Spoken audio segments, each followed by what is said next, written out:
Hi friends, doctor మూర్తి plant world కి స్వాగతం. చూస్తున్నారా ఈ వీడియోలో ఈ చెట్టుని చూడండి. అందరికీ తెలిసిన చెట్టు ఇది. మనం నేరేడు అని పిలుస్తాము. ఈ చెట్టుని మనము సంస్కృత భాషలో జంబు అని పిలుస్తారు, జాంబు అని పిలుస్తారు. మనకి హిందీలో జాము అని అంటారు. పురాణాల్లో మార్కండేయ పురాణము, బ్రహ్మాండ పురాణాల్లో ఈ నేరేడు చెట్టును జంబు అని పిలుస్తారు. ఇది పాలీ భాష నుండి కూడా వచ్చిందని అంటారు. సంస్కృతిని జంబు అనడం వల్ల భారతదేశం అంతటా కూడా, భారత ఉపఖండం అంతటా కూడా ఈ నేరేడు చెట్లు విస్తృతంగా ఉండడం వల్ల దీనిని జంబూ ద్వీపం అని పిలిచారు. మనకు పురాణాల్లో జంబూ ద్వీపే భరత వర్షే, భరత ఖండే అని అంటారు. ఒక రకంగా ఈ యొక్క నేరేడు చెట్ల వల్ల మన భారతదేశానికి జంబూ ద్వీపకల్పం లేదా జంబూ ద్వీపం అని పిలిచారు. ఆ జంబూ ద్వీపం అనే పేరు వచ్చింది. ఈ జంబూ ద్వీప వర్ణన అని కూడా పిలుస్తారు.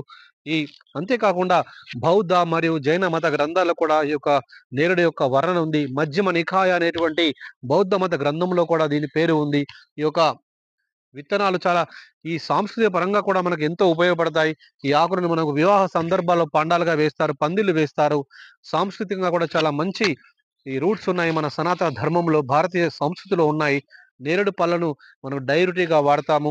లేకపోతే గ్యాస్ట్రిక్ లోపల ఉన్నటువంటి ప్రాబ్లమ్స్ అన్ని కూడా తొలగిపోతాయి. ఈ నేరేడు పళ్ళను తీసుకుంటే డైయూరిటిక్‌గా పనిచేస్తాయి. కిడ్నీ ప్రాబ్లమ్స్ అన్నీ కూడా తగ్గిపోతాయి. ఇలాంటి ఎన్నో ఔషధ గుణాలున్నాయి. సాంస్కృతిక గుణాలు ఉన్నటువంటి ఈ నేరేడు పళ్ళ వల్లనే, నేరేడు చెట్ల వల్లనే మన భారతదేశానికి జంబూ లేదా జంబూ ద్వీపకల్పం లేదా జంబూ ద్వీపం అనే పేరు వచ్చింది.